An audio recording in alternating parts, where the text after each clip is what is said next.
Another condition in the back is degenerative joint disease, or osteoarthritis. This condition is not just related to sports injuries, and it's actually very common. So when it comes to baseball players, though, are they increased risk for developing this condition? Are they more prone to it? You know, I certainly think that they are compared to the general population. It is a sport that does take a certain amount of pounding. You know, it's the same thing as whether you're a weightlifter, if you're a football player, hockey player. When you put a certain amount of impact on your spine over time, that can put you at risk for injury. So osteoarthritis, what causes it?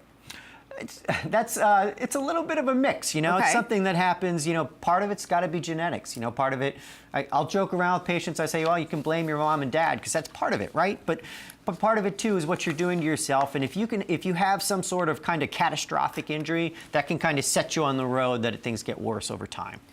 In the case of a baseball player, though, again, that grueling schedule, they play games daily. How does treatment change for them when it comes to osteoarthritis? I think in some ways, the treatment's always the same. So you want to make sure that the muscles are strong. You want to make sure you have a nice core muscle, you know, strength that helps. It basically builds up your spine and gives you kind of a mast and kind of like a stabilizing factor to help let you do what you need to do.